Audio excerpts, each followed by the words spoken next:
Kia ora, kia ora, kia ora, no mai, haere mai, everything's ka pai at Boys High. We are at the beginning of 2025 for another scintillating season of running football, schoolboy footy at its finest. Today, alongside me, I've got the legend Debbie Tauranga. Man, what a cunning linguist she really is, and it's a delight to have her again, her smiley chops. And then we've got the Honourable Mayor, Grant Smith. So let's just run through the teams quickly as they assemble on field. So Palmerston Boys High School, first 15 versus Hamilton Boys High, an absolute battle royale here ahead of us. We've got number 1, TJ Wallace, Flynn White at hooker, Tame Langi at prop. We've got Josh Stevens, Clark Sutcliffe in the engine room, Kisioni Masi at 6.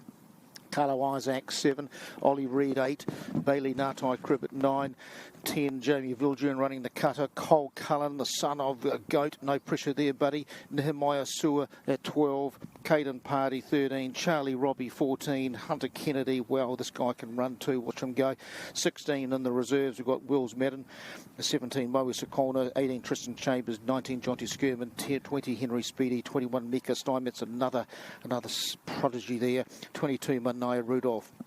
Coaches Turnock, Hemera, McDougall, strength and conditioning, Mr. Arsole, manager Ms. Gray. And now over to Debbie for the Hamilton. Tēnā koe Rod, ngā mihi hoki ki a koe te koro mātua Smith, Grant Smith. Ai ka kite au kei te haka. Te tima tamatani o te papai o ia, kua purua ngā tama mai kirikiri roa i te whutipauro kei Wainganui. Mea rātou pōtai, heka, ka puta mai te ihi te wehi te wana mai te karo o ngā tamatani o te papai o ia. Kei te hanga he porowhita kirikiri roa, nai nei kua tīmata rātou ki te mahi tā rātou haka. Nō reira, he rawi tēnei nera, Grant. Your thoughts on this? Kia ora, Debbie, and what a great competition this is going to be. So just running through the Hamilton boys team at number 1, Dion Fafita, 2, Noah Walker, 3, Liam Van der Hayden, 4, Hayden Saxon, 5, Kent Mills, 6, Hunter Hammond, 7, Tom Foote, 8, Caleb Puamahu, sorry, 9, George Roos, 10, Jackson Brotherway, 11, Cullen Parai, 12, Maxwell Carter, 13, Oliver Grun, 14, Carson Hunter, 15, Nathan Stevens. 16, Bailey Dent, 17, Tefita Hello Afu, 18, Campbell Bushell, 19, Oliver Barnett, 20, Lockie Ross, and 21, Hakopa Paringatai, 22, Toby Wales, and, wow, what a team. He tino pai tira, Tima Grant. Yeah, and both teams now into the exchanges there, hackers. Kua haere tino tata rātou, o kanohi ki te kanohi, engari ka pai, kua tangohia ngā kai riwhi ngā pōtai, hei tiaki ngā pōtai, kua haere ki tērā taha me tērā taha, tā rātou aki taha mo te kōrero whakamutinga. Your thoughts, Rod, now that they head back into the different quarters? Well, look, I mean, this is going to be a stern examination for the hosts, Palmerston Boys High against Hamilton Boys, arguably the yardstick first 15 over the last few years in NZ Rugby. So all to play for. Fierce rivalry, goes without saying, really. So, yeah, some key players to watch. I know Palmy Boys are off on a pretty good run in their Super 8, unbeaten to date. They had a couple of good wins against Gisborne Boys High and also Hastings and also Lindisfarne. Hamilton Boys had a first up win over New Plymouth Boys last weekend, so they'll be looking to continue the momentum. Ka pai he mea nui hoki te kaupari hoariri me te rutu. O whakaro, Grant. Yeah, defence and tackling is also hugely important. Ai. Ka pai, kua rere rātou, kua matara. Okay, Hamilton Boys High to get us underway here. I ua I te ata nei, nera, I haere māua ko te koro mātua ki te ahua tūranga, ki te tūwheratanga o tērā. Grant, the ground is soft and we know it's been raining. It is, and we're in a bit of sunshine at the moment, but there will be showers today. Hamilton Boys to kick off towards the city end at North Street here at Palmerston North Boys High. Jackson, by the way, he's running the ship for Hamilton Boys at 10. Kua rere te kaiwawau, kua tangi te fuel. Oh, aye. Okay, good take there by Palmy Boys, taking it up the guts there, just pick and go around the edges, setting it out wide. Bit of liquid sunshine earlier as the crew were alluding to, so it'll be a little bit slippery underfoot, but yeah, it's a good start. A couple of little wee nervous twitches early on. Ai, ka tika tō kōrero, Rod. Engari, ko tēnei te wā mo te pauro, kei te kura tamatani o te papai o ia te pauro, Grant. So first scrum for the day here. It all starts up front, as they say, technically. So it'll be a Palmy Boys feed. Ahuori te teitei me te rahi, te taumaha pia o ngā tama, o ia tima. They do look evenly matched, don't they, physique-wise? Yeah. So number 9, Bailey Nutai Crib feeding for Palmy Boys. Good scrum coming up in the front row there, but anyway, Palmy Boys in possession. Hunter Kennedy on the first ball cut-out pass. Oh.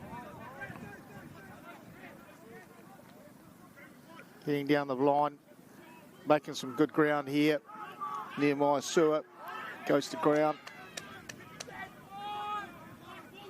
Palmy Boys lucky to hold on to that. No, I think the Hamilton have blown over the top there, Rod.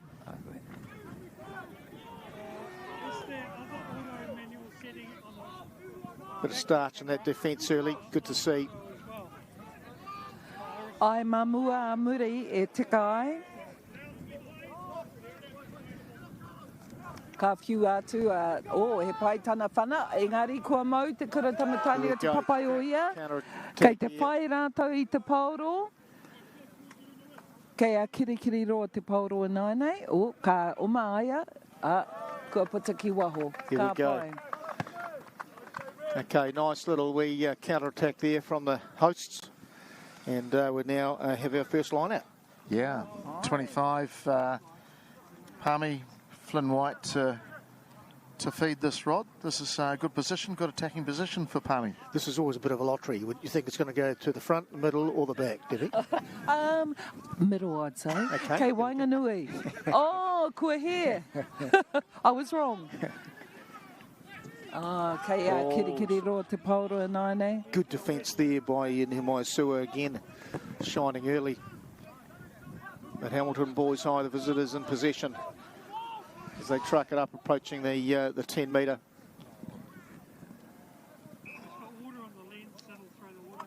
Hang on, ref was playing advantage. It might have been a slight... So it's a knock-on there from the line-out, Rod. Yeah. Good to see a bit of length from the advantage being played, isn't it?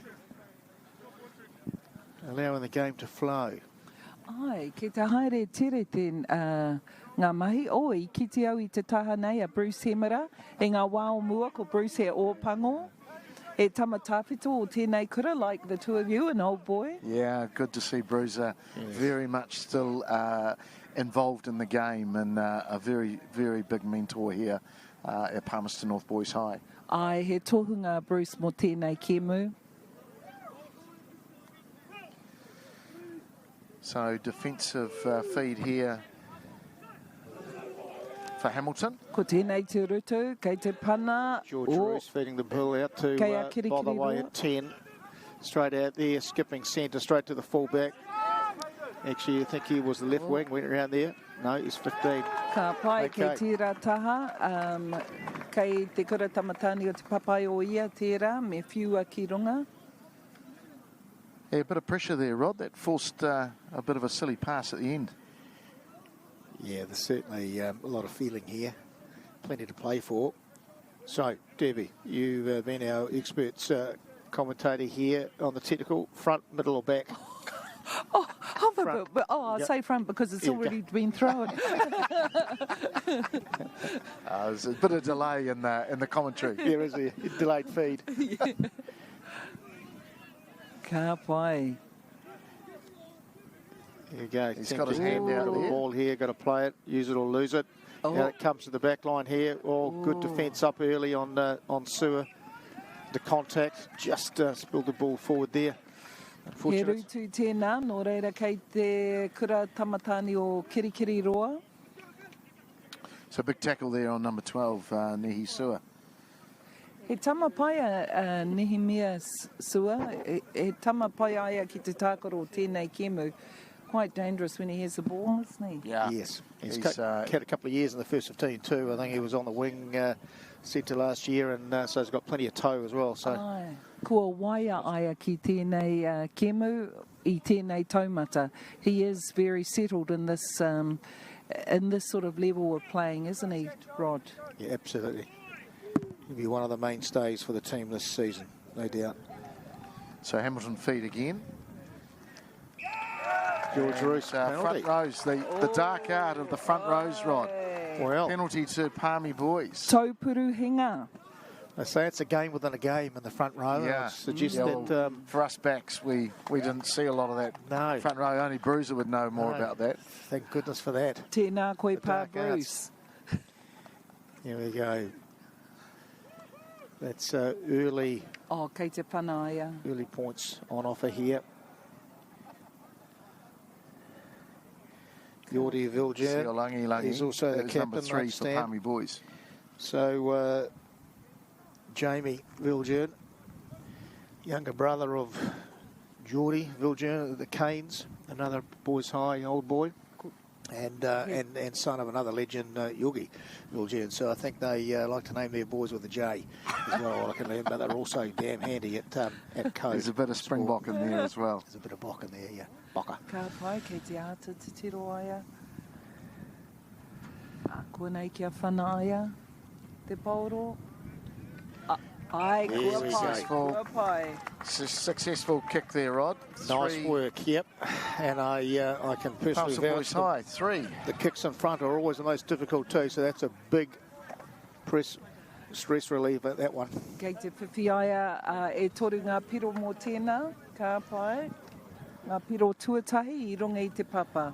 Slight breeze at the backs and in favour of the hosts, Palmerston North Boys High. Yeah, bit of left to right going on, isn't there? Aye, Yeah, right. There's a little bit. It's just a bit of bite in that southerly as it makes you feel There's alive. a bit of snow around, Rod. Yeah, it's great. Bring on the white stuff. Here we go. He rutu tēnā. Ai, ko tēnei te pauro mā kirikiri roa nai nei. Yeah, good tackle there from Hamilton Boys 14, Carson Hunter. Boys High got the ball and the man at the same time. Always, Well, I think he looked at his opposing runner. Yeah. Forced the knock on. So Hamilton feed a scrum inside Boys High midway 22 and 10 metre. Great attacking position.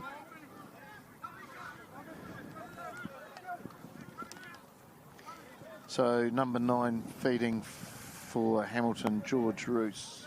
Kei te matara rātou, ia tīma. See what happens there in the scrum department. Yeah, solid from Hamilton Boys. Ka Out it whiu goes. atu, a kirikiri roa. Ooh. Ana. Kei te uma, kei te haere ki te taha. They're going to the sides, aren't they, Grant? Yeah. Took big number 8 there. Took Palmy a while to get him down. Yeah, Caleb Poolmel. Great run. Here we go. Aidan Saxon taking up the guts for the visitors, Hamilton, and forces the penalty. So can Hamilton return serve on the kick? I guess is the question. Yeah, very apt with the tennis there, Rod. With Wimbledon coming up, but yeah, it is a return serve. Oh, that's right. Right in front of the post. Bit of a nod to the fluffy ball. Yep. He kahanga rutu ne o ia tīma. those tackles are very hard and coming in fast and furious. Yes, they certainly are. They're not shying away from that, are they, Rod? No, they say that the schoolboy F15 is a breeding ground for professionals, and you can see it's already started here. These boys are taking the game very seriously. Good crowd here today, Rod. Just looking around the ground, full grandstand here at North Street and Palmerston North, and a good sprinkling right around the ground. Here we go, nice bit of right to left. Great notes by Simon, Mr. Botherway there, so congratulations. Oh, he ori te, ngā piro. Jackson Botherway, nice work. He whakataitai tēnei. This is a competition. They're really competitive, both teams. Yeah. So, Rod, we don't seem to have our scoreboard operating over there. No, maybe it's a stop work meeting. I'm not sure. Is it? But you're right. No scoreboard. Ka pai. There we go. Great take there from Hamilton Boys off the kick-off. And it goes to Caleb, who straight up the guts, and some good defence. The turnover. That was kei te kura tamatani o te papai o ia, kei te haere, whakamua aia, nehemea. Saw it. E maia. Good ground down the touch there, Valley Ngātai grib out to Tangi. Went backwards, that's okay. Carry on. Ka pai kei te haere tonu, te kura tamatani o te papai o ia. Carlo Isaac, 7, takes it up there, going left-hand side there. Good passing out wide. Ai, ka pai ngā whiu. Little bit of a passage of play being stitched together by Palmy here. Yeah. Ka pai Bailey. Oh, Jamie. Ka rawi. Wow, look at him go. Ka haia ki te uma. And Hunter Kennedy taking it on. Oh, ka roha. And a pass out the side. Engari kei roto prei tonu. It's a hot potato here. Giving the ball plenty of air, aren't they? There was plenty of air. And great to keep that ball in play. Great. Ooh. So Palmerston Boys High still on attack just inside the 22, Hamilton Boys. Pick and go around the edges at the moment, keeping it tight.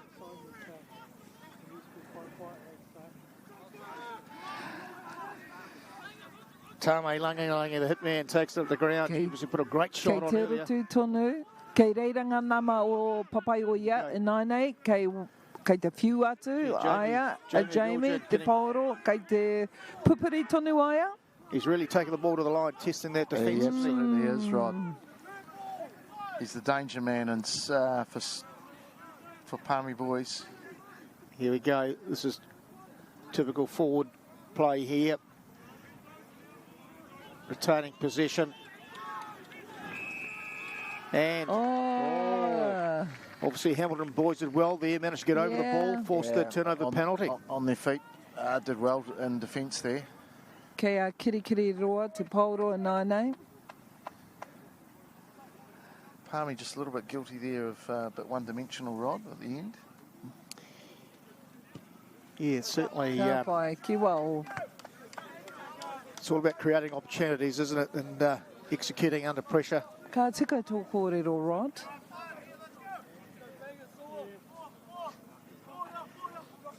Right, so exit there to relieve some pressure from Hamilton Boys. Line out just inside their 10-metre line. Noah Walker. He āpiti tū poto, he āpiti tū wainga, ko wai ka mōhio.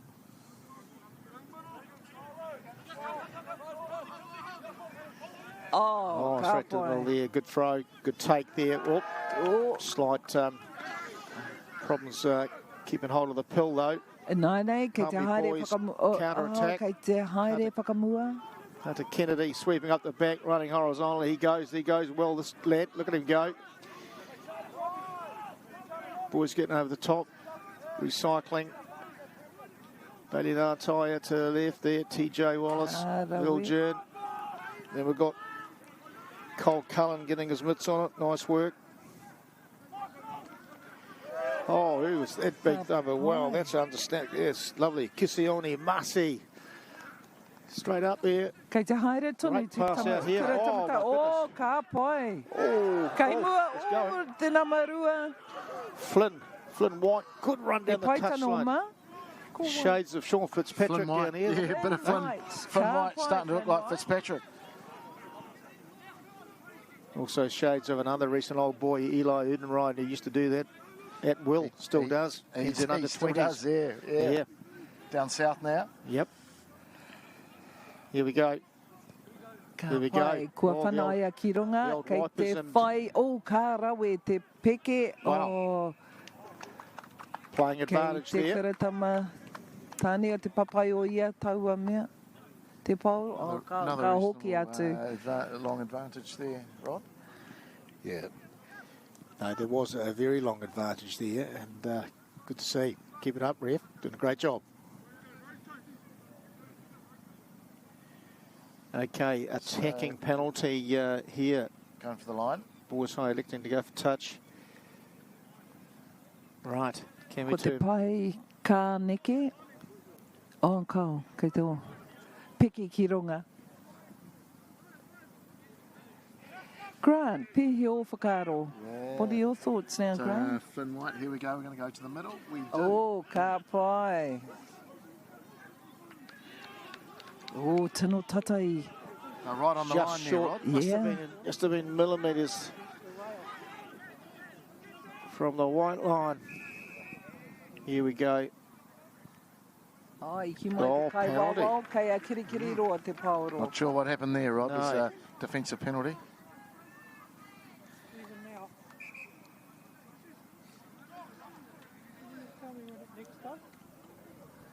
O he wā whakatā mo te wā poto. Well, the hosts edging the possession and territory stakes at the moment. Absolutely. Which is a positive sign. But I'd want to see some, converting of pressure into points Yeah. as well. Talking of points, the scoreboard's now working. So Oh, there we go. I te nuinga o te wā. tied up here at 3-3 at North Street, Palmerston North in this Super 8 first 15 match between Palmerston North Boys High and Hamilton Boys. Very even in the first, say, 15 minutes we're through, Rod. It feels like that, doesn't it? To me, it feels about 15. But it's actually closer to 20, isn't it? The time flies when Wow. we're having fun. Kei te haere tere te wā, ka tiko hoki. Ai, kua Okay. whana te kuro o kirikiri roa te pauro. Yeah, good relieving kick there from Hamilton Boys. Jackson Botherway again. Ko tēnei he āpiti tū. Grant, o whakaro mo te āpiti tū, poto wainga ki muri. Front, back, middle. Yeah, I think it's going to go towards the back. The tall timber for Hamilton's at the back. Ka pai.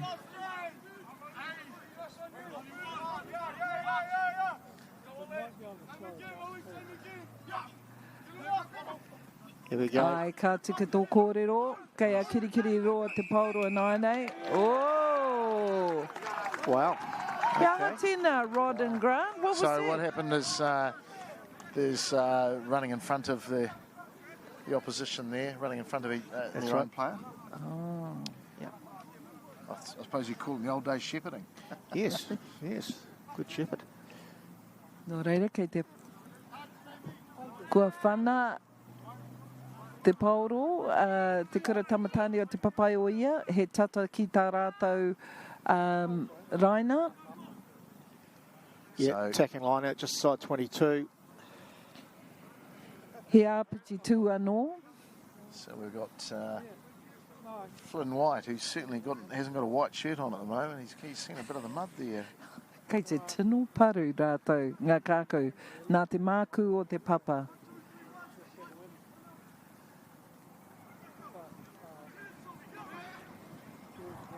Oh, good take, middle of the line out there. Te kura tamatani o te papai o ia. Number It's a 4, good line out. number Out 4, of Josh making a bit of Sturgeon's ground. good He take. taupuru pai.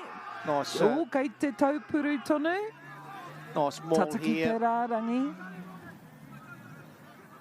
Ko wai, hei, kei te whana, kei te Oh. whiu, Bit of biffo going on. ringa, kei te meke e tahi. Kari ki te kai wawao.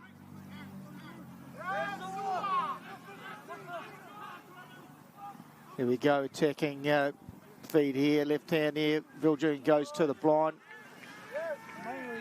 Whoa. Okay, Oh, held on to the pearl by the look of it. Yeah, they picked the wrong side there, Rod. They should have come back out to this right-hand side. They went left. There was too much organised defence from Hamilton. Well done, Hamilton. Certainly well-organised team on defence, Rod. Yes, no, they certainly they got it in their DNA. Here we go, relieving kick. Are they finding touch? Yeah. Yep. That's a decent kick too. Yeah.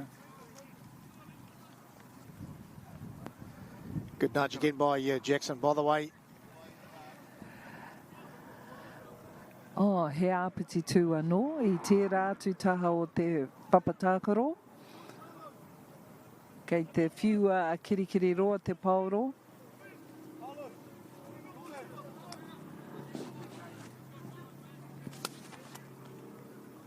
Ka pai, kua mau pai. Nānei, kei te whiua atu te pauro, ki ana hoa. Kaha tēnei tama. Yeah, number 8, Caleb Puamau. Oh, tino pai a Puamau. Well to recover there. 3, Liam Vanderhayden. They are certainly striving through. This Liam Vanderhayden, he's a lump of a lad too in the front row. Kei te whiua atu ki muri Good rā. run. Ko te 15. tama. Nathan Stevens, nice little Nathan chip Stevens, aye. there. Straight into Cole Cullen's bread basket. Playing advantage again.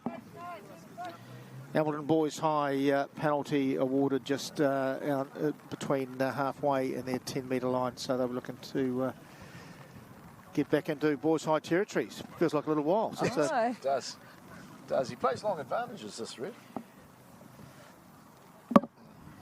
yeah, might want to send her to the big stage, run the tests. Ana, kua whana ki wao. Oh, straight into the back row of the grandstand. Ka tika ko kōrero Grant, he maha ngā tangata I tai mai hei tautoko. Lots here to support today. Yeah. Yeah. Actually, reasonable. Obviously, second 15 must have come through with Hamilton. There's quite a bit of Hamilton support too, and possibly some parents here as well. Arguably standing room only here today. Aye. Well, we're getting a little bit of that beautiful wintry Manawatu weather coming through as well at the moment. A little bit of rain coming down. Good to see young TJ's touch judges coming onto the scene as well. There we go. Kei a kirikiri roa te pauro, ka whiu atu ki a rātou parero. Pai te hopu I te pauro, kaha tērā tama, te kaumā Good run by toru. Oliver Guerin. Aye. Sets up 13 for Hamilton Boys.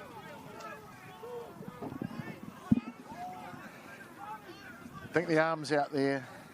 Oh. Yeah. Kei a kirikiri roa tonu, There. te pauro. What was the infringement there? Coming in from the side. Coming from the side. Yeah. Right. I think it was number 6. He's off his feet as well.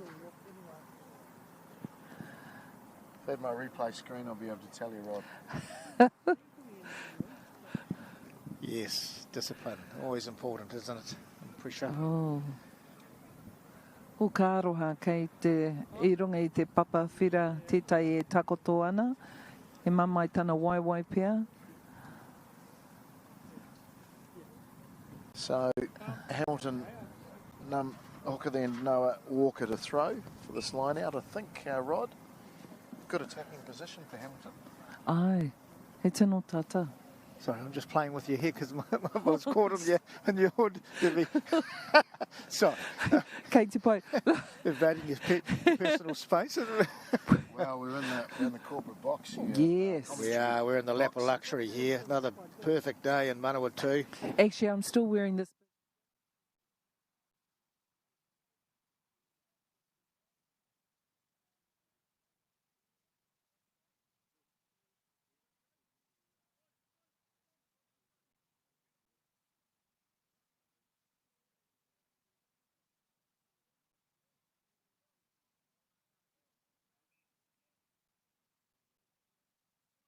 And Te Ahua Tūranga will have an impact on people being able to come backwards and forwards and connect communities.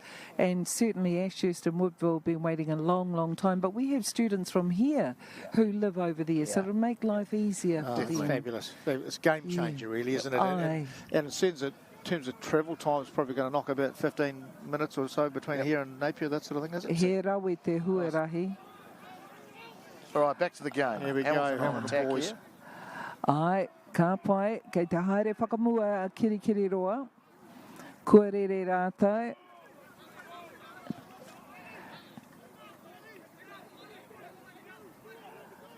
Yeah, good run by, again, Caleb Pumau, number 8. He's a handful. Here we go. Nice pass there from the lockout to Cullen Parai, left wing for Hamilton Boys. Recycling position well here, the visitors. Engari me mihi tonu au ki ngā rangapū paumua. Ka pai. Kei te āta haere rātou, engari ka haere whakamua. And Hayden again. Good grace. Oh, ko karoha. They were just took his eyes off the ball, the big number 8. Ai. And there we go. The legend, Hamish Mackay. He needs to come in and put on a bit of a clinic here. Might have to have a sideline comment soon. Yeah, I think so. Expert comments. He tino tata ki te... We'll be on Facebook within about 30 seconds, I think. If I know, Bookface and Tok Tick. Yeah. Kei te kōrero whakatoi nei toko rua nei. Nā te mea kua tangohia whakāhua tētahi hoa o rāua. Hoa kura i ngā wao mua. I'm just saying that you had an old boy who took a photo of you two, so you have been cheeky there. Yeah. Ka pai. Kei te rutu. Important scrum here. Kei te papai o ia tēnā, kua whanaki waho, Jamie. Jamie Vilgin, yeah. Finds touch just outside his 22. That'll be important. Could have got a little bit more length on that one, right? It was... Well, I just feel as though the breeze might have swung around a little bit. It's coming at us. Yeah. It's just a little zephyr of a breeze down here, of course. We don't get much wind. Manawatu, the wind farm capital of the world. Now, turi kōrua. Yeah, there's a reason why we've got those wind turbines on the hills there. Yeah, keeps all the bad weather away too. They tell it does. Stops it coming across from the Hawke's Bay. Here we go. Noah Walker, feed the line out for Hamilton Boys. Ko te āpiti tū tēnei. Kua mataara rātou, ngā tama, ia tīma. Kua maupai a kirikiri roa te pauro. Kei te whiua, kua taka ai a te pauro. Kua mau a papai o ia te pauro nā nei. Yep, those long hard flat passes are pretty hard to stick, and Kisione Masi from Palmerston Boys pounced. Locals in position. Ka pai te whana, engari, kua mau te kirikiri roa, kua mau pai. Kua rere, kei te tiro te tama. Should have kept that in hand, Rod. Well, I've noticed that. They are looking to do the old kick pass, as they call it, as Bodie Barrett would, he'd be chuffed to see that sort of endeavour, but no, not quite working. Here we go, Hamilton Boys, keeping it in hand on the other hand. Here we go. Kei te haere whakamua tonu, he pai te umau. That was a great Kua rutu te tai aia, kei mua, ka pai. That was Hunter Kennedy, slid and gathered that ball with aplomb. Ka tika tu kōrero. Pressure still on the hosts as Hamilton pile into trying to force the turnover, and they infringe doing so. Yeah. Well, still 3-3 team, and we just ticked over the 30 minutes, give or take. Kua whanaki waho. Kei roto I te haurua tonu o te timo o Kirikiri Roa. We've got a few old boys there, Hadley Parks, I see. Yeah, behind here, yeah. Welsh International. Welsh, yeah, legend. He āpiti tū, kei te haere. Kei roto I te tima e tai tama tāroa. There's some really tall boys out there, isn't there, Grant and Rod? Yeah, they're not getting any smaller, are they, these 15ers? Kua maupai tērā. Good throw there. Papai o ia. Flynn White. Okay. How tēnā, Grant? Yeah, I think number 5. He felt number 5 was shepherding Yeah, again, just getting in front of the ball carrier there, and that's it's been a couple of those illegal. instances today. So Not great, right in front of the posts. taking a penalty here, and they've elected to go for the sticks. So Jackson Botherway again will step up and see if he can put his side in front. 3-3 with 30 minutes gone, approaching half-time. Yeah, pretty even game, Rod. Probably Hamilton just come back in the last 5 minutes or so. He whana hāmini tēnei, mā kirikiri roa.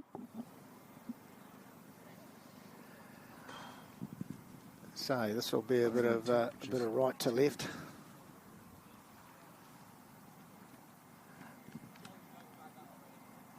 Jackson By the way. O kari e whiwhi. Just misses left-hand touch. Right, score remains unchanged at 3-3. Aha koe kaha te whana, kari te taha i te wā tika, kua haere ki te taha Māui. Yeah, so I'll just Jamie translate Viljoen. Relieving 22. Ai e te koro mātua. Great run there by Nathan Stevens. 15 for Hamilton Boys. Oh, he's put down Counter-attack, but a hard. good tackle there. And Hamilton still in possession. Comes out to Caleb Puamau again. Kei And te pupere tonu te tama o kirikiri roa. Ana, we kei go. te whiu All the way atu. out there. Kei te omanga. Maxwell Cara, he's been a Tamataki handful Muri. too. Ooh, Control yeah. for Hamilton Boys. Still in possession. Kei te haere whakamua, kei te oma. Kuarere. It's pretty physical, Rod. It certainly is. They're not going to die wondering, are they, these E lads? kaha tonu a kirikiri roa. You go 13, Oliver Guerin. Looks pretty strong, solid lump of a lad.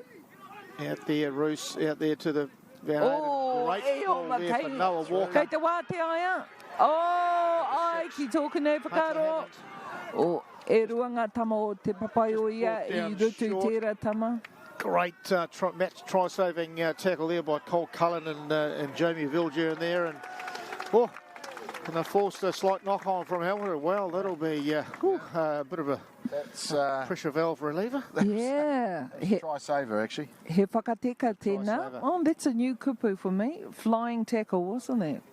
It was. Cole Cullen, ably supported by Jamie Viljoen there. Well done, lads. Nihil Bone Sine Labore. Oh, impressive. Ka rawe koe e hoa. The school motto. Now, of course, we're totally impartial. We are biased. Sorry, I'm biased. Ko te toko rua nei takitaha ngā tamatawhito o tēnei kura, a ko au tētahi pauako i konei, i tēnei rā kari. There you go. Bala Naito feeds the scrum. so Defends the big scrum. scrum, Here we this. go. Straight out there to Nehemiah Get up, Sewer. make some ground. Oh, pai te rutu. Yeah, Kua haere ai kia papatuanaku. had a good couple of meters there. And Jamie Kua Viljoen whana whakamua. puts it in the air. Coming down just kua inside mau pai. halfway. Oh, And a slight, well, here we go. Slight knock on there, and Palmy Boys looking to counter. Here we go, kick over the top again. Ka pai, oi, tēnei wā, kua Plenty of air. whana, kua mau. Nice left-hand boot there by Cullen Parai there to relieve pressure for Hamilton Boys. Taken by Nehemiah Sewer again, and he has been an absolute threat today. Oh, ka pai Absolute threat. tana oma. Absolute threat. Engari i tua i whiu Absolute ati threat. te pauro i pōhehe au ki tana hoa. Yeah. Kua mau te hoa riri i te pauro. Some good pressure, good tackling on both sides here. George Roos looking He to, here we ahu o go. rite te kaha o To ia the- tīma. The hooker Kei again. te pai, kei te tākaro pai ngā tīma e rua nei. Noah Walker, Oh, real kua live whana wire. Ki runga. Tom, Pai te, Good te take mau there. tērā, mai Jamie Jamie. Viljoen. Kei a papai o ia te paura nānei. line up Kei te, there. he pai tērā. Ooh, So a race little for the kick line. and looks as though the... wow. Engari ka hoki whakamuri ki ko. Kei te tino maranga I tēnei wā. It's really coming Palmy down player now. taken out after kicking the ball, so we've got a penalty here to probably bring us to half-time, I would imagine. Well, it'll be very close to half-time.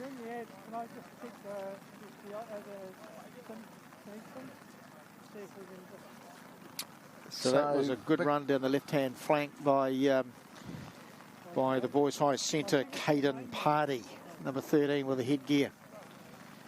Kei papai o ia te paoro, he tino tata, ki tā rātou taha. Ai, kua whana aia, ki te taha mātou. Ka roha. Wow. So that was a kick pass. He pai tau a rautaki ki te whana ki te taha mātou, I reira tēnā matakau mā whā, engari kāri I tūtuki pai. Referee looking at the watch. There was a chance. There, gone begging, Rod. A real chance, but, you know, tough conditions. Engari, There you go. Jackson I by the te way. rā taha tonu, kei te pana kirikiri roa, ko wai ka whiwhi, Here we go, yeah, Kei boys. They're again on papai the o run. ia te paoro, kei te haere whakamua, kua waiho ai a te paoro, There you go, ka TJ Wallace. pai, ko wai I tana taha. Okay, can the hosts have something to show for themselves before half-time? Ana, kei a rātou te... Oops. Oh, Might have been offside there. That's ka unfortunate. pai te tarai o te tama mai I kirikiri This is roa, te nama kickable, this is tuarua. kickable, Rod, I think. My word, that hooker of Hamilton Boys, Noah Walker, what a live wire he looks. Oh, Here we tēnā. go.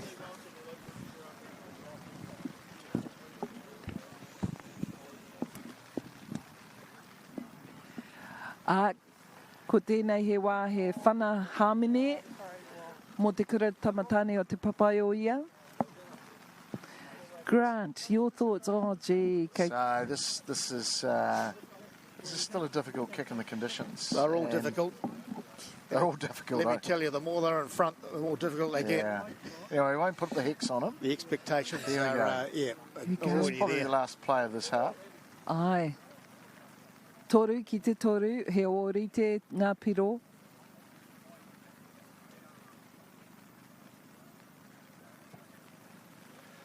Yeah. Ka pai.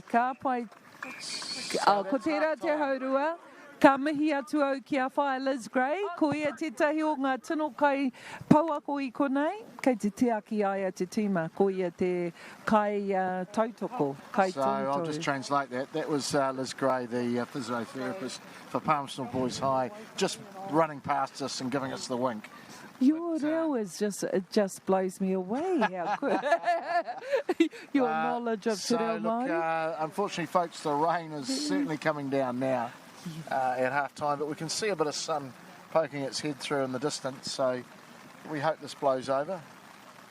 So, Rod, reasonable first half, very physical. Yes, tight, keenly contested as we predicted, given the fierce rivalry between these two proud schools, and it seems like a pretty solid contest. Yeah. With not much to separate them at the moment. It's just going to be who can make the least mistakes, really. Exactly, and that's probably the name of the game. There's been try saving at both ends, really. Yeah, Big tackle down the far end for Palmerston Boys High when Hamilton was strong on attack, and likewise down the other end here when Palmy boys were hot on the line as well. So pretty even, Stevens. Tautoko au tō kōrero Grant, he ōrite ngā tīma, te kaha o rātou.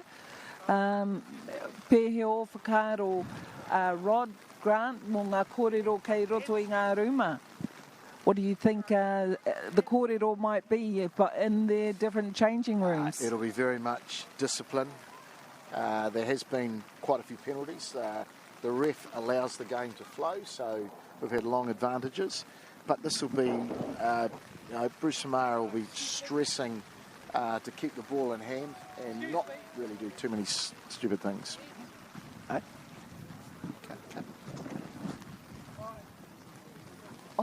Funding is a real challenge. We know that a lot of schools face that ongoing, and the reality is if you go to a lower decile school in New Zealand, you are less likely to be able to afford to participate in sport. Obviously, having come through it myself with kids and being one of those kids myself who played sport, I know how much it defined who I was. And now being able to go, I can't fix it all, but we can help and try and give to those people who are going through tough times. The best way to dominate any culture is to take the children. 3 months now turned into 3 years. Once you're in there, that's it. The Stolen Children of Aotearoa, streaming now on Māori Plus. I'm Trevor Johnson and I'm a sheep and beef farmer from the Forgotten World Highway. Some of the country we bought was quite steep and difficult. We have pushed those blocks to pine trees, 1,000 hectares into forest and 7,000 hectares will stay in grazing. To me, it's just the best use of land. If you've got land that is not so productive, it's a marvellous way of increasing your income. Sport is about more than just a game. It's about going from teammates to best mates. It's the high fives and helping hands. It's learning when to back yourself or back your buddies. It's actually being excited to get out of bed early on a Saturday. Sport is about more than just the game. That's why Caltex is proud to help fuel school sports. Okay. Yes. Okay. Yeah. This isn't about long-distance calling, technology, or living overseas. Do I have one more bid? Thank you. We're going to go once. We're going twice. And we are sold to the Kiwi phone bidder from Manchester. It's about Bailey's finding buyers that others can't. At Apollo Projects, we create better outcomes because we never make any assumptions. Take this for example. This wine turret doesn't look very well designed. So we called the tank manufacturer to check. We asked, why is the turret away from the side of the tank? They said, because it's always been that way. So we had to think. What if the turret was next to the catwalk? Sounds good. So that's what we did. Now the wine turret is better designed, better value, easier to use, and safer. Now I think that deserves a toast. Apollo Projects. No assumptions, better outcomes. Manga Tangaroa's fight for a better quality of life. You can do it. Nice job, Manga. Will push the human boundaries. Good man, there you go. Of possibility, nurturing hope. All episodes streaming now. Ki Māori Plus. Global warming is incredibly serious. We need to cut emissions, but we need to also absorb carbon out of the atmosphere. Growing trees is the only tool we have in the toolbox for taking carbon out of the atmosphere that we can do at scale. Pinus radiata takes carbon out of the atmosphere at about 5 to 10 times the rate of native planting. And so what New Zealand Carbon Farming are doing is planting the Pinus radiata to absorb the carbon, and then they're transitioning that forest into native forest so that we get the biodiversity benefit. And go! Fun.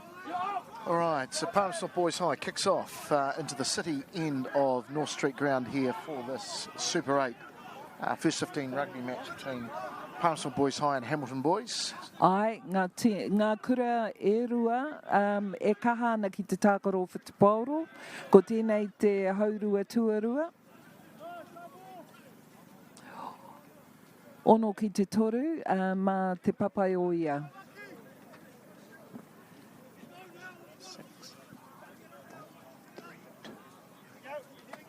Ka pai tēnei. Ko tēnei te wahanga tuarua o te kemu nei. E ono ki te kura o papai o ia, e toru ki kirikiri roa. Ko tēnei he wā kei te whiua te pauro ki roto. Ana, kua mau kirikiri roa, kua whiua atu. So number 7 there for Yep, top Hamilton. foot, open sider for Hamilton. Bring it up. Well, Vander Hayden again, the big prop there. Heka kei te rutu, kaha rātou. Knee on the ground though, got a release. Here we go, Roos going in there, ferreting after for Hamilton Boys. And the other prop there, the old don't come near me. Tama kaha kei te uma whakamua, te nama tahi o kirikiri roa. Hamilton looking to attack here just on the 22. Roos goes for a dart and, yeah, breaks the 22. Hamilton looking to recycle. Haere tonu tērā tama kei iaia te pauro. Dion Fafita. Yeah. Some good running there. Forcing the penalty. 3, did he? There was Dion Fafita there. He did very well, actually. He had a couple of good charges, this lad. Koe ki te kaiwawa o ngā ringa I roto I te rutu. Hōkari aroha mai. So attacking line out here. Yeah, right on the 5 metre line. So hot opportunity here with the visitors. Looks as though a bit of a sub there, is it? 14. 22's 22. Toby Wales has come on for Carson Hunter for Hamilton Boys.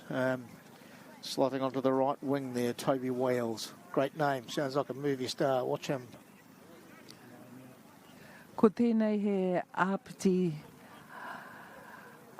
2. Kei a kirikiri roa tēnā. Kua ngaro te pauro. No. Comes Caleb Puamau there, number 8 there, midfield.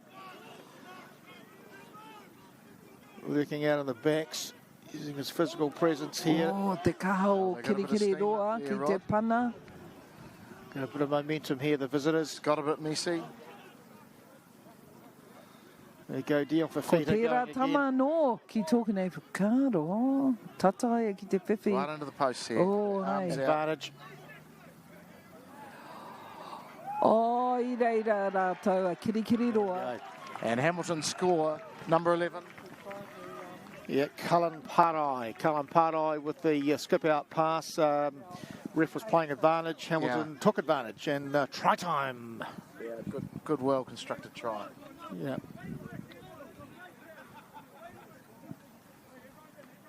They made good ground, Rod, just right up here on this right-hand side, and then moved it back into the middle of the field, and of course they had a penalty advantage there, and then swung it wide to the left and in the corner. Great try. Yeah, very I roto I te good start. pautu. Yeah. Kei te tataia ki te pana, kirikiri roa. Yeah, the Old Testament would say, you know, great to score just before half-time and just after half-time, and here we go. So by the way, these are the kicks you train for, actually, on the sideline. Perfect.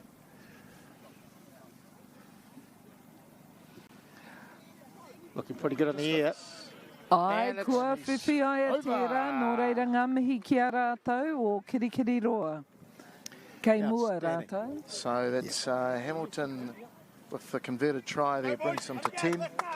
Hamilton Boys High 10, Palmerston North Boys High 6. 5 minutes into the second half. Yeah, Viljoen, restart. Pike kicks it towards the grandstand there, not taken there. There we go. Garden Party, 13. Pounces on the loose pill. Bailey Natai crib out to, the lovely prop there. Look at him go. Tami, langi. Kei a papai o ia te pauro nā nei, kei te haere whakamua. Now breaking a couple of those first tackles there, Rod. Yes, Palmy be looking to respond quickly to that score.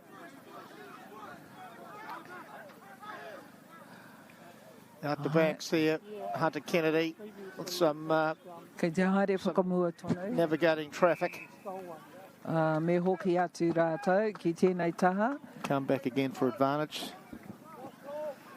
Advantage to Palmerston North Boys High. Just inside the 22. Nā te me he tai rutu. So, will they take the points or kick for the corner? Looks as though they're kicking for the corner here, Debbie. Aye, Rod.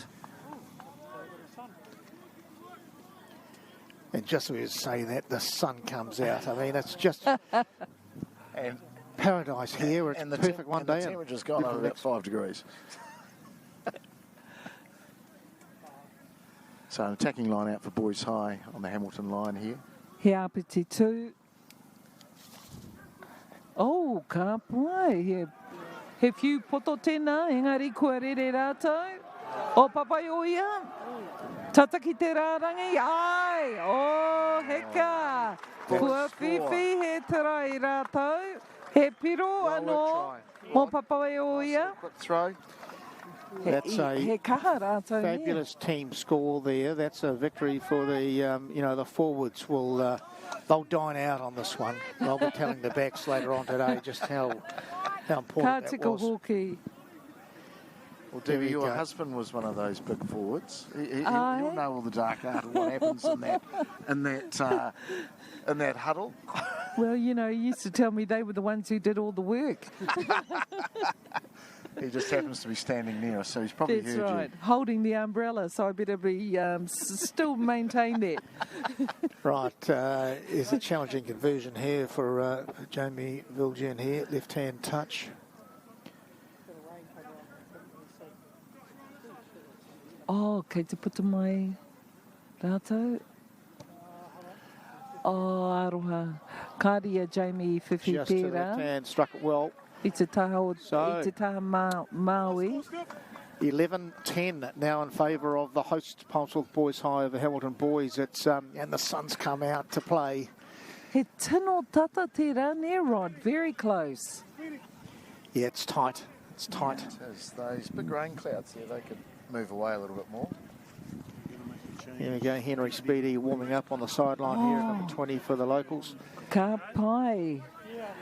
Kua tini kei te haere te tauira pūmau tuaru o papai o ia, Henry Speedy, ki runga.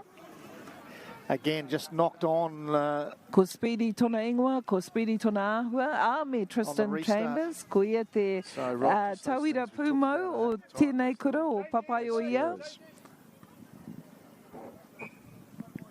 There you go, so another knock on the restart here. I mean, both teams have been a little bit, well, I wouldn't say guilty because that sounds legal, but, they would want to improve on those opportunities. So, yeah. Here we go, we've got our first sub, I So think, for Palmy Boys.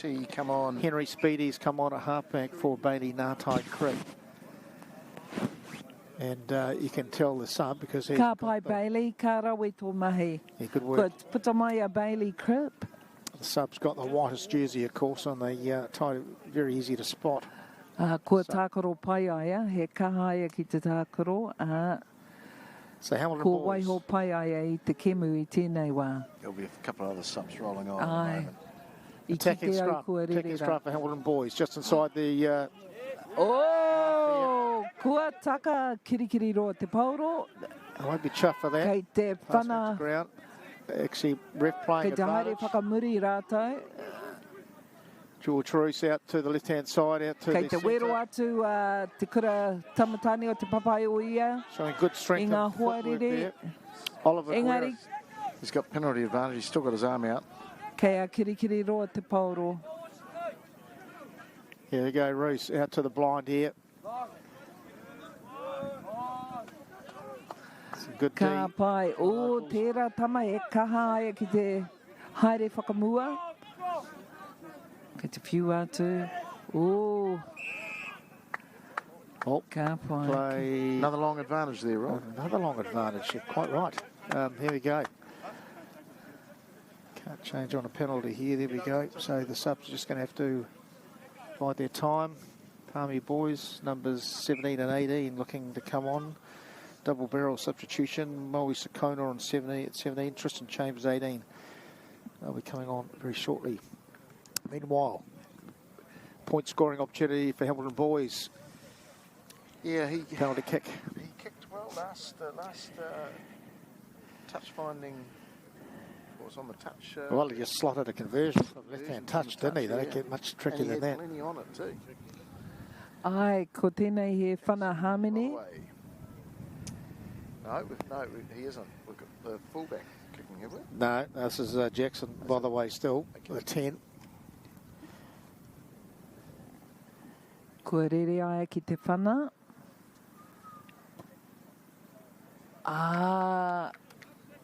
There we go. Ai kei runga, kua whiwhi piro aia. Ka pai te whana. Yes, another 3 points there to Jackson, by the way, Hamilton Boys, so they're now leading Palmerston Boys High 13-11. Kua putatu e tai o ngā kaitākaro o papai o ia, kei runga rā te tauira pūmau, a Tristan Chambers mai Ngāti Porou. Oh, heka. Yeah. Ka pai, kei runga rā hoki te tai tama, atu tama. Kei a papai o ia te paoro. You go, some solid work going on there in the engine room. Yeah, there was. Out it goes out here. It looks like... He kaunuku tēnā.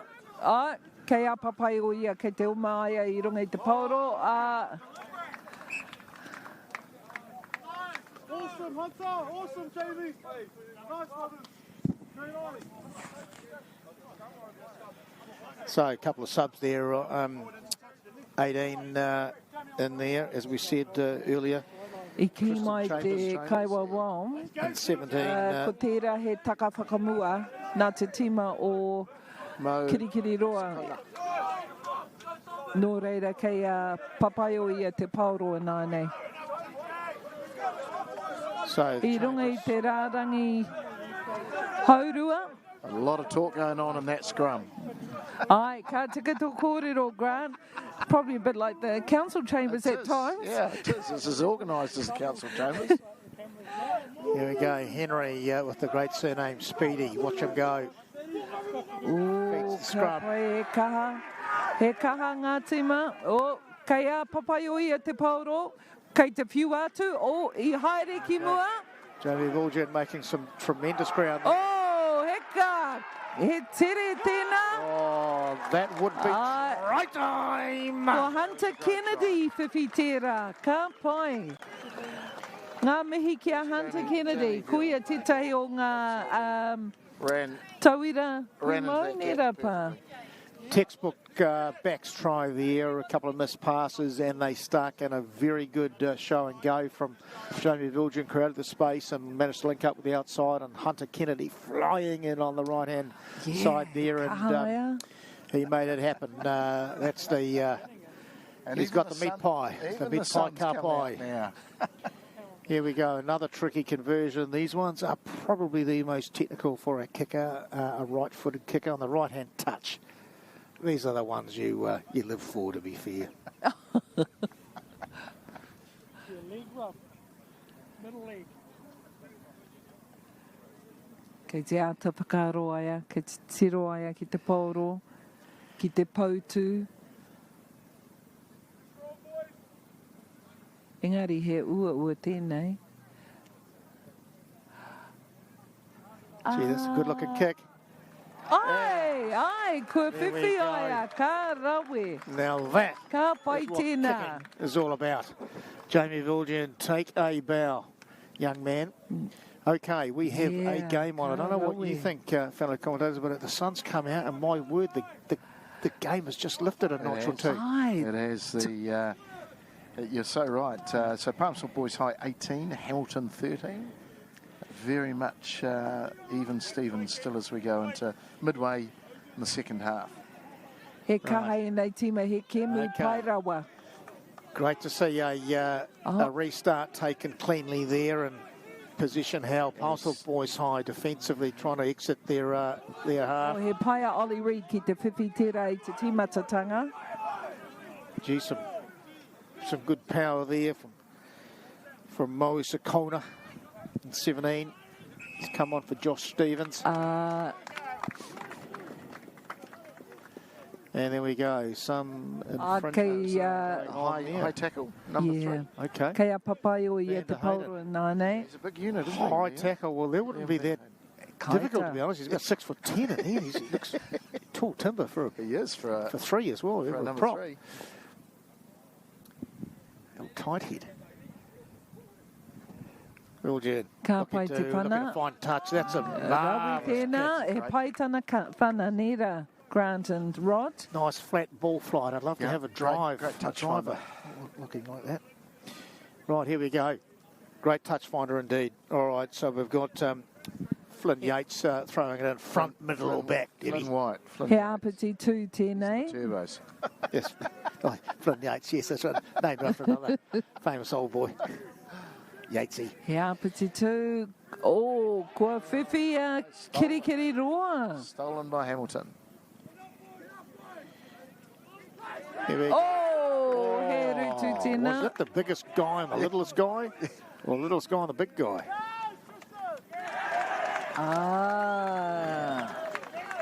Tristan Chambers, you little beauty. That was a great tackle. That was a great tackle. The Ka new pai Tristan Chambers. blindside replacement. Nānei whiwhi.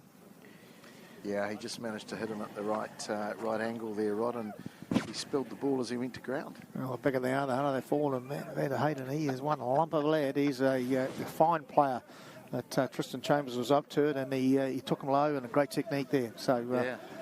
So we're coming down to the business end now, Rod. They've got to keep their composure, both teams. It'll come down to discipline. Just those little mistakes don't creep into the game, because that'll be the winning of the game. Yeah, arguably the most important C word in the dictionary, composure. And you're right. So if we go Henry Speedy. Taupuru tēnā. Ai, kei a papai o ia te pauro, kei te haere whakamua. Ka pai, o te tere, ka whiu atu ki ona hoa. Oh, he tino tata. That was a try-saving tackle. That was a try-saving. Kau Cullen tēnā, te tamo Christian. Yeah. Yeah, he didn't have much room to work with by the time he got it from great skip pass from Viljoen again out to Hunter Kennedy flying down, and outside him was Cole Cullen showing a good set of wheels. Very close. The 15 fullback for Palmerston Boys, when he comes into the line, he absolutely got... He does. He adds instant value, doesn't he? Ko wai tērā tama kei te takoto I runga I te papa. Which is probably why he's already been picked up by the league scouts, I understand. So anyway, that's a discussion for another day.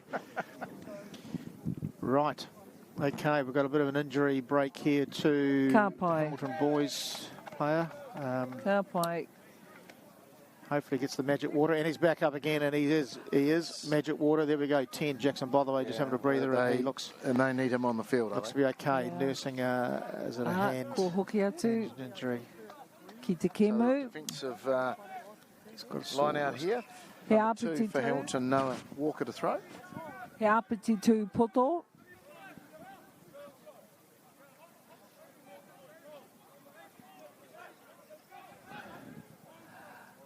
Oh, kei a kirikiri roa kua whiwhi rātou tēnā pauro.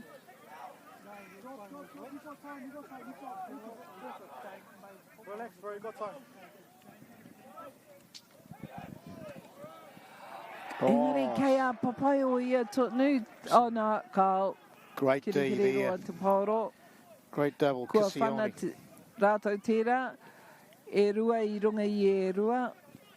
Here we go. Palmy Boys looking to counter now on the offensive, still in line. Looks like the Hamilton Boys, they got over that ball quickly and turned it over.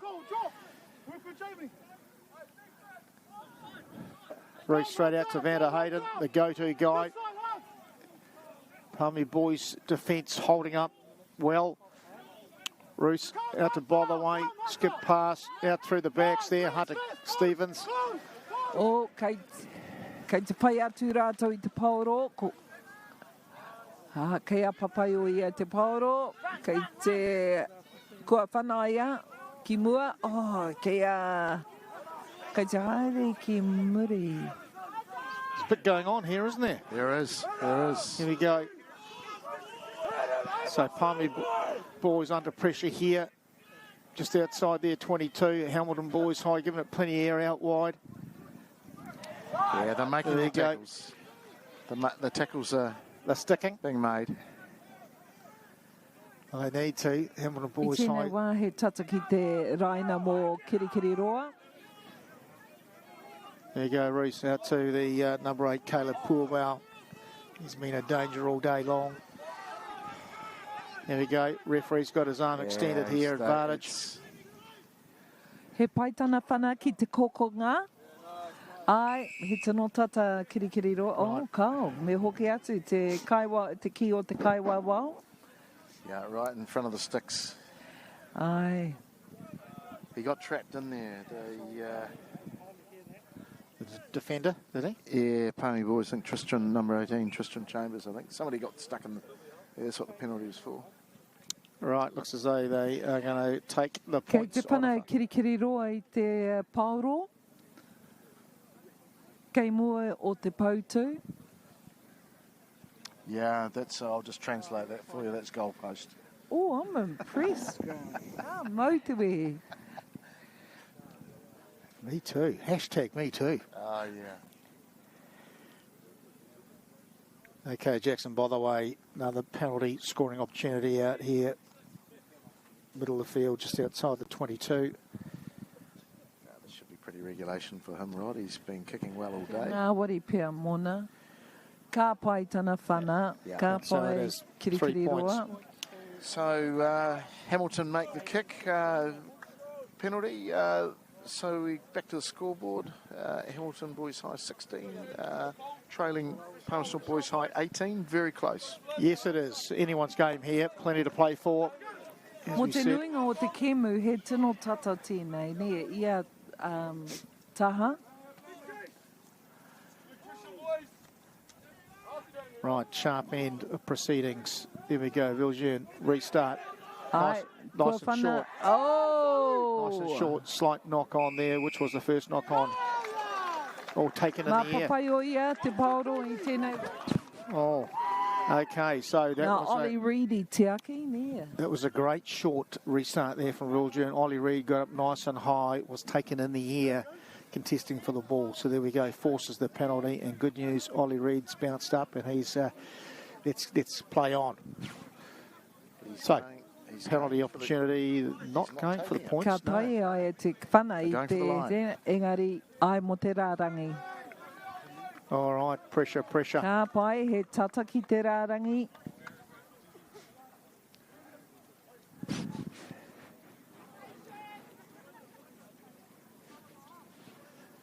Okay, our man Flynn. Flynn. He ua White. tēnei mā kirikiri roa. Engari Right, here we go. Flynn White to throw in front, middle So or back. attacking line out for Palmerston Boys High. Oh, Great nā take. papai o ia There te we āpiti tū. Ka whiu atu ki ngā parirau. Kei te haere tōtika. Now Maisua takes it up. Ka haere whakamua tata ki te rārangi. Carlo Isaac there looking pretty strong here. Boys High still retaining possession, heaping the pressure on the visitors. Ai, kei te wero atu a papai o ia I a kirikiri roa. Oh, there we go. Oh, Hamilton Boys, not for the first time today, managed to secure, turnover, penalty, really, forcing it. It's great defence by Hamilton. They seem to be a well-organised team when it comes down on their line. Boys High, Palmerston Boys will be a bit disappointed with that, Rod. Yeah, certainly a reliever again for Hamilton Boys, so ka pai. full credit. He āpiti tū mā kirikiri roa. So just outside the 22 there. Be a Hamilton throw to the line out on the school side. Yeah, no, Walker, here we go.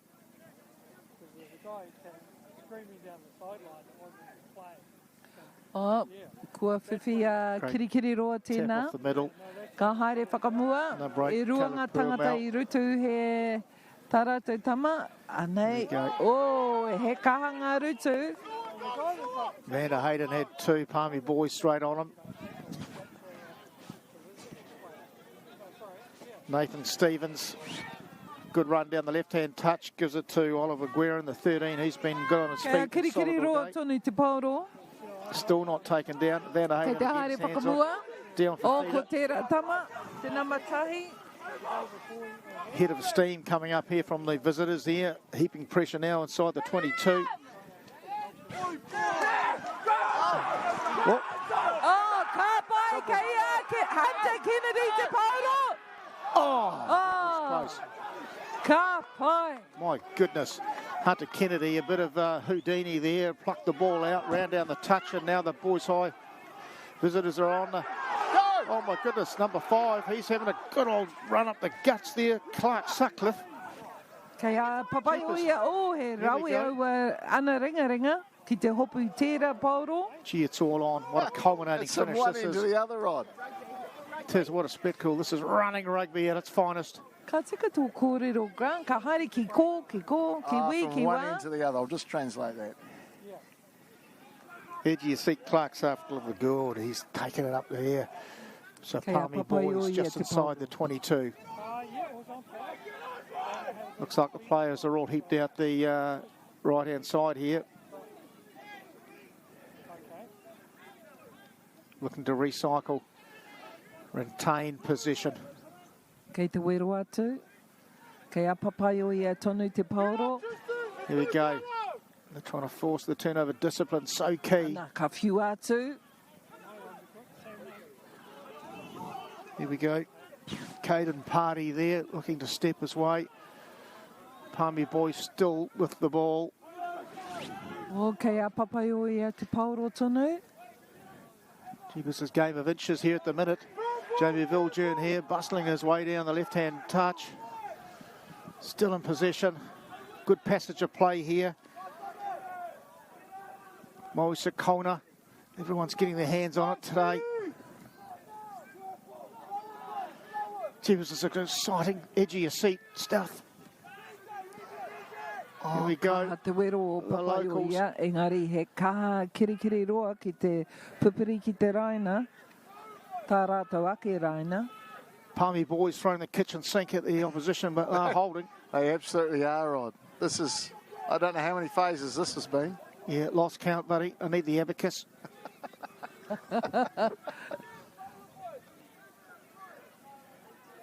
Here we go. The arms out. Still possession. No. Again. Kei Hamilton Boys. kirikiri roa tēnā. Kei a rātou te Pauro. Okay, it's 18-16. Just to repeat, 18-16. Palmerston Boys High Takauma leading waru ki Hamilton. te takauma ono mō ngā tamatani o papai o ia. Kei mua rātou I tēnei wā. So relieving penalty kick here. Jackson Botherway to get them out of their own 22. Hamilton Boys. Kua whana kirikiri roa I te Pauro. So, He āpiti tuanai nei. okay. Well, the intensity has certainly risen a few notches. It has, and this will can come down to who can keep their composure, Rod. That's C right, word that's again. C word. It's a time for cool heads, as they would say, a bit like you in the council chambers, cool heads. Well, that's right. Outside 10, outside 10, boy. Outside 10. He rawi te tākaro e ia o ia tīma. Kua Okay, whakapau kaha rātou. Noah Walker throws the line out for Hamilton Boys. Ko te āpiti tū. Throws to the front. Good take there. Kei a kirikiri roa. Kai te oma ki mua. O, ka pai.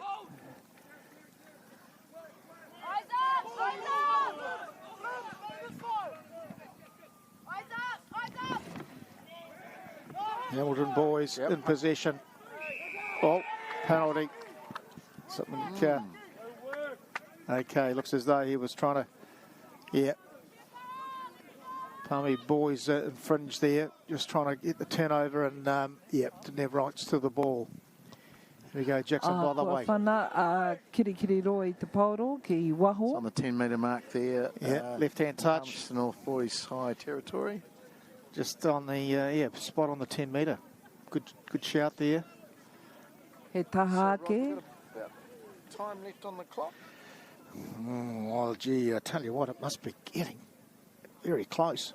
I te hia koe mā te kemu kia oti, Grant. Are you wanting that game to finish right now? So the end is nigh.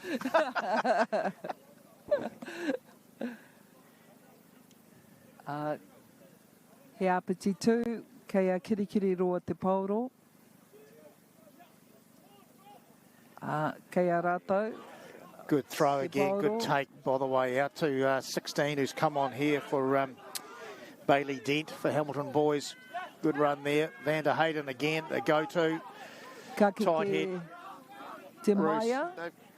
Passes out to Nathan Stevens, 15 for Hamilton Boys. Who got the ball. Ka pai te rutu o Papaioia. He got the ball of the man and forced the knock on. So great defence there. Great defence. And it looks like Henry Speedy gets the chocolates on that D work. Good work, buddy. Absolutely, great tackle. Again, these little moments can change the game. Yes, it is. It's a game of moments. You're quite right. Kei a rātou te kaha tonu nea. Aha ko he ua. Like, despite the fact that it's been a really busy, heavy game, they've still got the strength. You know, no side looks like they're giving in. Yeah, Absolutely you're right. not. And that's a testament to the conditioning, isn't it? The fitness, the conditioning. That's right. All that preparation that goes in, the hard yards and behind the scenes. Here we go. Henry Speedy feeding the scrum in Palmy Boys territory, just inside 10 metre. Big scrum. This is a big scrum from the locals. Out it comes there. Nehemiah Sewer. There you go. Hunter Kennedy out wide here. Steps. Geez, he's a handful. This fella, he fends. He got the whole 9 yards package. Oh, kei te Here we rutu go. Henry Speedy. Kei a Papaioia te pauro I tēnei wā. Carlo Isaac there, the open sider for Palmy. Takes it up. Looking to recycle back here. Hunter Kennedy, first receiver. Oh, ka pai a Hunter Kennedy. Well. Here we go. Hamilton Boys pretty good at forcing those turnovers. Palmy need to protect this pill. Yeah, they do. It's protection of the... Well, some good passing. Painga whiu o te pauro. Forcing the pass. Just forcing the just pass. Said that. Just one too many there. Oh, yeah. That was a knock on. And they got turned into a penalty. Knock on turned into a penalty. Was there a bit of chit chat, maybe? Yeah. Perhaps a little bit of yeah. Said. A bit of tete-a-tete. Okay, well, this could be a penalty. Have a crack at the points, the sticks, and it looks as though he is doing just that. Is Jackson Botherway. So this. Ai, he whanaha mini tēnei.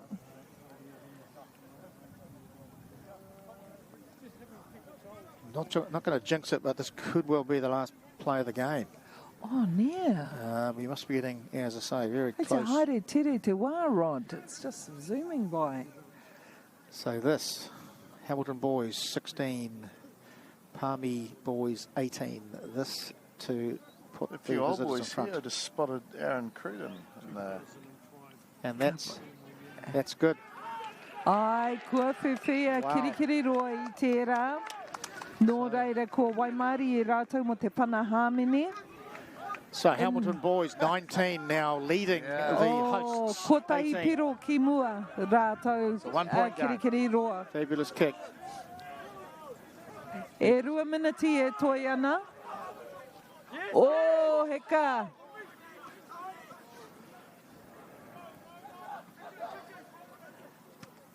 Kua whana, kua mau a Papaioia, ka rawe tana. Oh, kei te oma Hunter. Well, this could well be the last. Ka rawe, ka whiu atu te pauro, ki e tai atu. Nehemiah Sewer.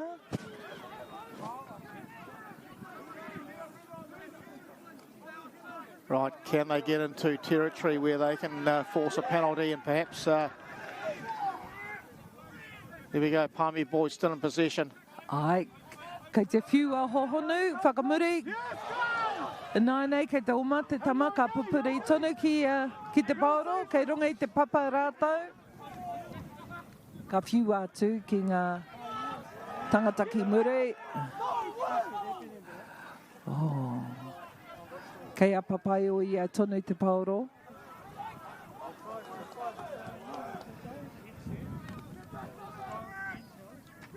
Here we go, Clark Sutcliffe. The lock takes it up again for the hosts. He Ball's coming back. Yeah. Speedy, little chip, and a... someone there played the... Ki mai te kai wawau, me hoki whakamuri. Played the advantage. Okay, well, I don't know what I would imagine. They'll be asking the ref how long to go here. This will dictate what happens next. Absolutely. If they've got a little bit of time on the clock, they'll go for the corner. And if they go for the point, yes, the kicks. So I would suggest that we are very much there because they're going for the penalty goal kick. No pressure, is there? No, this is where you want to be a piece of coal who performs well under pressure, otherwise a diamond. Ka mihi au ki ngā kaitautoko ki ngā kaiwawao hoki I te aki ia tīma. X on this. He's been kicking well. Aye. Ka tika Grant.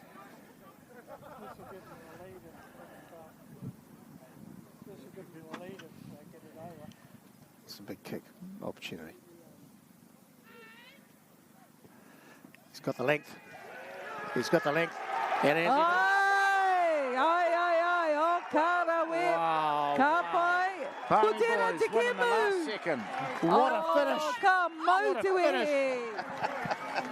Ngā mihi nui kia koru o tira ki ngā kaitākaro o ia tīma. Yeah. Boomfa! Oh, Karawe. Wow. Ngā mihi nui hoki. Well, that's a big one. That's a big one. That's a big win. No, I don't think Palmy's had the... haven't beaten Hamilton for a little while. Have they? Fantastic one, and they did it in style. Okay. Ai. Ngā mihi kia Dan Turnick, te kai wawau, te kai tohu tohu, o te tima, me Bruce Hemera, Andrew McDougall, kia Whai Liz Gray, kia Lefemi Murphy, ngā mihi kia rātou o te tima o papai o ia I te aki ngā tama. Ngā mihi hoki ki te tima o Kirikiriroa. You can't, what a great competition. Yeah, it was. And final score there, Palmerston Boys High 21, Hamilton Boys High 19 in the Riviera of the Lower North Island, Palmerston North, North Street, Palmerston North Boys High's famous ground. I'm pleased you said that, Koro Matua. You're right. Because we often hear about the Golden Triangle, but what this place is the Golden Diamond. So, look, I just want you to, look, a shout out to our guests, our visitors, Hamilton Boys High. They've been such a benchmark in First 15 rugby, and they still a very, very, very quality opposition. So, to the locals, yeah, great victory today for Palmerston Boys High. It's been a while against this formidable foe, but what a great spectacle of schoolboy footy, fiercely traditional, proud fixture, and and the Suns come out to play, and roses are red, violets are blue, sugar is sweet, and so are you. Stop it, you two. I'll hop in the middle. We have the rose between the thorns. Yeah. Ngā mihi kia kōrua o ku hoa kia Rod, kia Grant, tēnā kōrua. Yeah, kia ora. Kia ora tātou, fantastic game. Lovely to be with my co-commentators here, and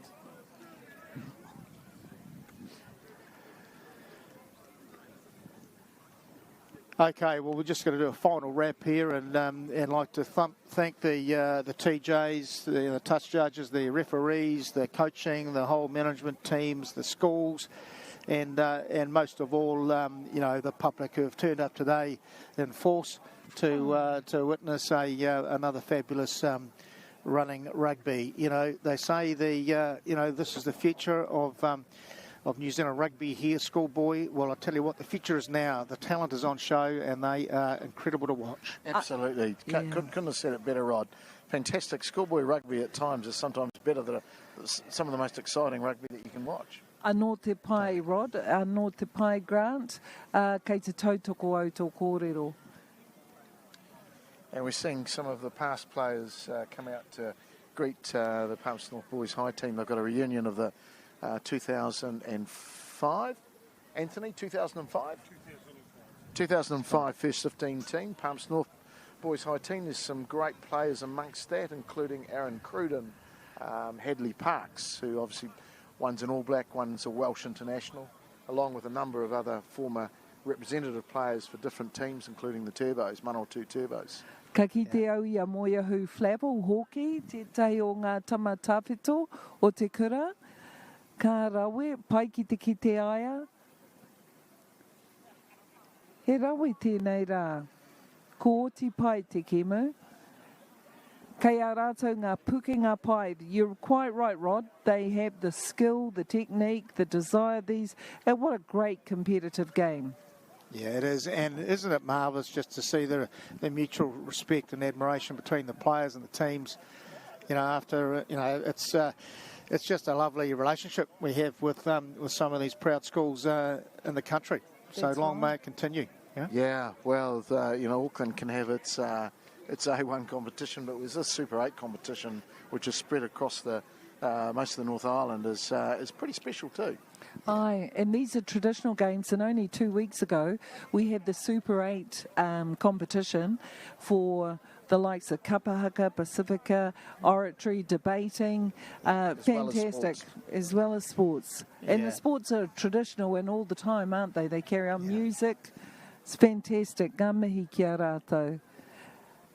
Here we go, looking at the wreck today, Bovey, the handshake, the thumbs up. Yeah, proud moment. Kei te mini mai aia, ka pai te rector, me tono hoa wahine a whaia wiki mai ngā Ngāti Raukawa, I tai mai ki te tautoko ia kemu, ia tima. You know, the rector and his wife go and see as many games as possible of all the codes every week. Nearly as busy as the mayor. And the deputy mayor, may I add. Yeah, behind every mayor is where the brains and the beauty is, isn't it? We know that. Rod, yeah, wonderful, wonderful. Yeah, well, spectacular. You know, this is a wonderful occasion, and whichever way you look at it, win, lose or draw. So, yep, thank you again, and kia ora, e tangata, e tangata, e tangata. No mai haere mai. Māti wā, haere rā. Oh, my